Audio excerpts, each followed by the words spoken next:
पिछले वीडियो में हमने राणा सांगा की ऐतिहासिक पृष्ठभूमि, रायमल के पुत्रों में सत्ता के लिए परस्पर संघर्ष और राणा सांगा के राज्यारोहण हेतु अनुकूल परिस्थितियां और उनके समय की प्रारंभिक कठिनाइयों के बारे में अध्ययन किया था। आज हम राणा सांगा की प्रमुख उपलब्धियां या उनकी विजयों के बारे में अध्ययन करेंगे। सिंहासन ग्रहण करने के बाद सांगा ने मेवाड़ में व्याप्त अव्यवस्था को ठीक करने का प्रयास किया और साथ ही साथ अपने राज्य के वित्तीय संसाधनों को भी विकसित करने का प्रयास किया ताकि मेवाड़ के सैन्य संगठन को मजबूत बनाया जा सके। उसके बाद उन्होंने राजस्थान पर अपने वर्चस्व को स्थापित करने के लिए अजमेर पर आक्रमण कर उस पर अधिकार कर लिया। अजमेर से वह चाकसू की तरफ बढ़े और उस पर भी आक्रमण कर उसे अधिकृत कर लिया। चाकसू को उन्होंने पूरनमल की जागीर में मिला दिया। सांगा की अजमेर और चाकसू विजय पर अहमद यादगार ने लिखा है कि सांगा ने दिल्ली सुल्तान से चाकसू छीन लिया और वहां आबाद सैयद परिवारों पर भीषण अत्याचार किए। इस कथन से इस बात का संकेत मिलता है कि पूर्वी राजस्थान पर सिकंदर लोदी का नियंत्रण कमजोर पड़ गया था और इसी स्थिति का लाभ उठाते हुए सांगा ने अजमेर और चाकसू पर अधिकार कर लिया। सांगा की इस विजय से न केवल मेवाड़ राज्य की सीमाओं का विस्तार हुआ, अपितु राजस्थान पर सांगा का वर्चस्व स्थापित होने का सिलसिला भी आरंभ हो गया। सांगा द्वारा ईडर राज्य में हस्तक्षेप। मेवाड़ की गद्दी पर आसीन होने के कुछ ही समय बाद सांगा को ईडर के राज्य में अपने समर्थक को गद्दी पर बिठाने का अवसर मिल गया, जिसके लिए उसने ईडर राज्य में हस्तक्षेप किया। ईडर के राजा भान की मृत्यु के बाद उसका ज्येष्ठ पुत्र सूरजमल ईडर का शासक बना, किंतु 18 महीने बाद ही उसकी मृत्यु हो गई। सूरजमल के बाद उसका पुत्र रायमल अल्पवयस्क था, अतः उसके छोटे भाई भीम को ईडर का शासक बनाया गया, किंतु कुछ दिनों बाद उसकी भी मृत्यु हो गई, अतः भीम के पुत्र भारमल को ईडर की गद्दी पर बिठाया गया। किंतु इसी समय तक सूरजमल का पुत्र रायमल वयस्क हो चुका था, अतः उसने भारमल की गद्दी नशीनी को चुनौती दी। फलतः दोनों में उत्तराधिकार संघर्ष आरंभ हो गया। रायमल ने सांगा की शरण ली और सहायता के लिए प्रार्थना की। इस पर सांगा ने ईडर पर आक्रमण किया और भारमल को परास्त कर रायमल को ईडर की गद्दी पर बिठाया और स्वयं मेवाड़ लौट आए। 1515 में भारमल ने गुजरात के मुजफ्फर शाह से सहायता की याचना की और मुजफ्फर शाह ने भारमल का पक्ष लेकर ईडर में हस्तक्षेप किया, जिसका बाद में मेवाड़ और गुजरात संबंध में विस्तृत अध्ययन किया जाएगा। मेवाड़ मालवा संबंध। मालवा के सुल्तान महमूद खलजी द्वितीय ने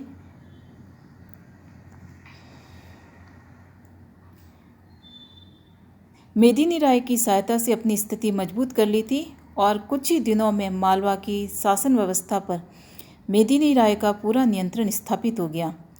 मेदिनी राय ने अपनी शक्ति इतनी बढ़ा ली कि महमूद खलजी केवल नाम मात्र का सुल्तान रह गया था। इससे मालवा के अन्य मुस्लिम सरदारों में भीषण असंतोष व्याप्त हो गया था। उन्हें इस बात की भी गलतफहमी होगी कि उनके प्राण भी संकट में पड़ गए, अतः वे अपने प्राणों की रक्षा हेतु मालवा छोड़कर भागने लगे। स्वयं सुल्तान को भी मेदिनी राय की निष्ठा पर संदेह हो चुका था और वह भी भागकर गुजरात चला गया, जहां सुल्तान मुजफ्फर शाह ने उसका स्वागत किया। मेदिनी राय ने मालवा के सुल्तान महमूद खलजी द्वितीय को अनेक संदेश भिजवाए कि वह मालवा लौट आए, लेकिन महमूद को अभी भी मेदिनी राय पर संदेह था, इसलिए वह मालवा नहीं लौटा। जनवरी 1518 गुजरात और मालवा के सुल्तानों ने मेदिनी राय के विरुद्ध कूच किया। मेदिनी राय ने मांडू दुर्ग की सुरक्षा का भार अपने पुत्र नत्थु को सौंपकर स्वयं राणा सांगा से सहायता प्राप्त करने मेवाड़ चला गया। जाने से पूर्व अपने पुत्र को आदेश दिया था कि वह हर स्थिति में आक्रमणकारी को 1 महीने तक रोके रखे ताकि वह मेवाड़ से सहायता लेकर आ सके। इधर मुस्लिम सेनाओं ने मांडू दुर्ग को घेर लिया। इस अवसर पर नत्थु ने मुजफ्फर शाह से कहलवाया कि वह युद्ध विराम स्वीकार कर ले, 1 माह बाद दुर्ग उन्हें सौंप दिया जाएगा।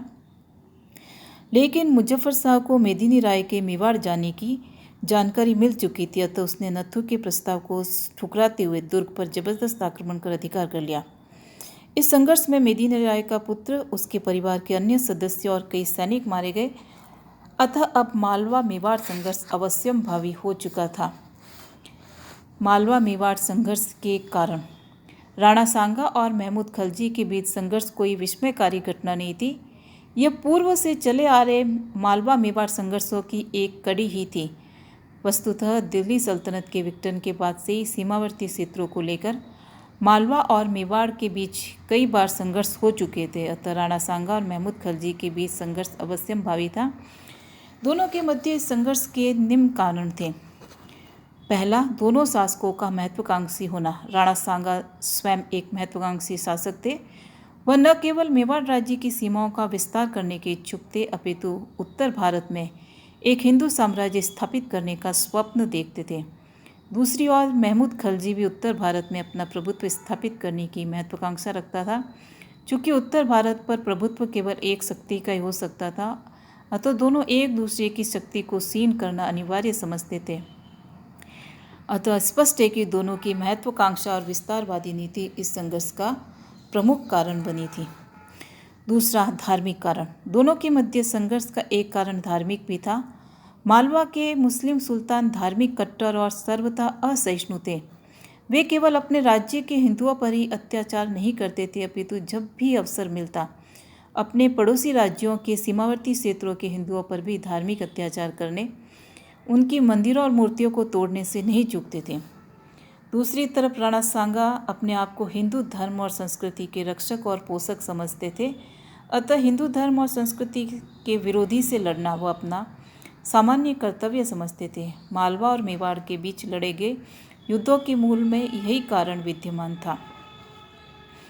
तीसरा, एक अन्य कारण, मालवा के उत्तराधिकार की समस्या। सांगा और महमूद खलजी द्वितीय के बीच संघर्ष का एक अन्य कारण मालवा के उत्तराधिकार की समस्या और इससे उत्पन्न होने वाला संघर्ष था। मेदिनी राय के सहयोग से ही महमूद खलजी द्वितीय सुल्तान बना था और बाद में उसी से भयभीत होकर गुजरात जाकर सहायता प्राप्त कर मेदिनी राय के विरुद्ध सैनिक अभियान करना, जिसका प्रत्युत्तर देने के लिए मेदिनी राय का राणा सांगा से सहायता प्राप्त करना था। इससे स्पष्ट है कि मालवा के उत्तराधिकार से उत्पन्न परिस्थितियां दोनों शासकों को युद्ध के मार्ग पर ला रही थी। एक अन्य कारण, मेदिनी राय के परिवार पुत्र और उसके परिवार के सदस्यों को गुजरात की सेना द्वारा मौत के घाट उतारना। जब मेदिनी राय सहायता प्राप्त करने के लिए मेवाड़ गया तो गुजरात की मुस्लिम सेना ने मांडू दुर्ग पर भीषण आक्रमण कर मेदिनी राय के पुत्र और परिवार के अन्य सदस्यों को मौत के घाट उतार दिया, जिससे राणा सांगा को असह्य आघात लगा। उसने सोचा कि यदि समय रहते मेदिनी राय को सहायता दी जाती तो यह सर्वनाश नहीं देखना पड़ता। अतः सांगा ने महमूद को उसके इस जघन्य अपराध का दंड देने का निश्चय कर लिया था, ताकि मेदिनी राय को कुछ मानसिक संतोष प्राप्त हो सके। राणा सांगा ने मेदिनी राय के अनुरोध को स्वीकार कर मालवा पर सैनिक अभियान करना स्वीकार कर लिया, लेकिन उन्होंने मांडू जाने का विचार त्याग कर उत्तरी मालवा के कुछ क्षेत्रों को अधिकृत करने का निश्चय किया। फारसी इतिहासकारों ने लिखा है कि जब राणा को मांडू के हत्याकांड की सूचना मिली तो वह उज्जैन से वापस लौट गया, किंतु इस कथन में सत्यता नहीं है। सांगा सदैव परिस्थितियां देखकर बुद्धिमत्तापूर्ण कदम उठाता था। इस समय मालवा और गुजरात की संयुक्त सेना से टक्कर लेना बुद्धिमानी की बात नहीं थी। ऐसी स्थिति में सांगा ने मांडू की तरफ न जाकर उत्तरी मालवा के प्रसिद्ध दुर्ग गागरोन की तरफ प्रयाण किया। गागरोन के दुर्ग से मालवा के अधिकारियों को खदेड़कर दुर्ग पर सांगा ने अधिकार जमा लिया। गागरोन के इस नए विजित दुर्ग को मेदिनी राय को सौंपकर सांगा मेवाड़ वापस लौट आए। इस प्रकार सांगा मांडू के पतन को तो नहीं रोक सके, किंतु प्रसिद्ध गागरोन के दुर्ग को जीतने में सफल रहे। गागरोन का युद्ध 1518 ईस्वी। गुजरात की सहायता से मांडू प्राप्त करने के बाद भी महमूद खलजी द्वितीय को मेदिनी राय का भय बना रहा, क्योंकि उसे विश्वास था कि मेदिनी राय अपने पुत्र और परिवार के सदस्यों की मौत का बदला अवश्य लेगा। अतः सांगा के लौटने के बाद वह मेदिनी राय की शक्ति को कुचलने के उद्देश्य से एक विशाल सेना लेकर गागरोन की ओर बढ़ा। जब मेदिनी राय को इसकी सूचना मिली तो उसने सांगा को सहायता की प्रार्थना की। सांगा तत्काल ससैन्य मेदिनी राय की सहायता के लिए गागरोन की तरफ रवाना हुए। महमूद खलजी द्वितीय गागरोन का घेरा डाले हुए था, लेकिन जब उसे सांगा के आने की सूचना मिली तो उसने दुर्ग का घेरा उठा लिया और सांगा से निपटने चल पड़ा। फरिश्ता के अनुसार महमूद ने अपने सेना नायकों की सलाह के विपरीत अपनी सेना को तत्काल सांगा की सेना पर आक्रमण करने का आदेश दे दिया, किंतु निजामुद्दीन लिखता है कि मालवा की सेना को देखते ही सांगा ने अपनी सेना को तत्काल आक्रमण करने का आदेश दे दिया। हालांकि आक्रमण करने में पहल किसी ने भी की हो, दोनों पक्षों के बीच भयंकर युद्ध हुआ जिसमें सांगा को निर्णायक विजय प्राप्त हुई। महमूद बुरी तरह से घायल होकर अपने घोड़े से गिर पड़ा। महमूद को सांगा ने बंदी बना लिया और उसे शिविर में लाया गया। सांगा ने स्वयं अपनी निगरानी में उसके घावों का उपचार करवाया। सांगा ने सुल्तान महमूद का रत्न जड़ित कमरबंद और ताज अपने अधिकार में ले लिया। तत्पश्चात हाड़ौती और रणथंभौर की सीमाओं से लगे उत्तरी पूर्वी मालवा के कुछ क्षेत्र अधिकृत करने के बाद सांगा महमूद को लेकर चित्तौड़ आ गए। महमूद को लगभग 6 महीने तक चित्तौड़ दुर्ग में नज़रबंद बनाकर रखा गया। जब महमूद के सभी घाव ठीक हो गए तब सांगा ने उसे ससम्मान मालवा भिजवा दिया। इस विषय में निजामुद्दीन ने लिखा है कि लड़ाई में फतेह पाने के बाद दुश्मन को गिरफ्तार करके पीछे उसका राज्य दे देना, ये काम आज तक मालूम नहीं किसी ने दूसरे ने किया हो। मिराते सिकंदरी ने लिखा है कि सांगा ने दूसरे मुसलमान सुल्तानों के संभावित प्रतिशोध के भय से महमूद खलजी को छोड़ दिया था, किंतु इस कथन पर शायद ही विश्वास किया जा सके, क्योंकि सांगा ने राजपूतों की परंपरागत उदारता का अनुसरण करते हुए महमूद को मुक्त किया था। डॉक्टर ओझा और हरविलास शारदा ने सांगा की इस कार्रवाई को उनकी राजनीतिक अदूरदर्शिता बताया, किंतु गोपीनाथ शर्मा लिखते हैं कि हमारे विचार से राणा का ऐसा करना बुद्धिमानी का द्योतक है। जब तक वह दूरस्थ मांडू पर अपना अधिकार नहीं रख सकता था तो ऐसे उदारता से क्यों न शत्रु को जीतता। कम से कम मालवा के सुल्तान पर अपना प्रभाव स्थापित कर उसने गुजरात के सुल्तान को निर्बल बना दिया। इस मैत्री संबंध से गुजरात मालवा के गुट की संभावना कम होगी।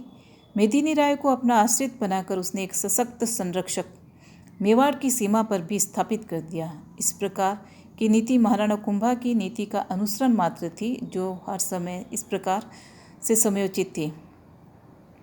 इस बात में कोई संदेह नहीं कि इस नीति के फलस्वरूप उसे कुछ समय के लिए मालवा और गुजरात से कोई भय नहीं रहा, क्योंकि उसने एक नवीन शक्ति संतुलन पैदा कर दिया था।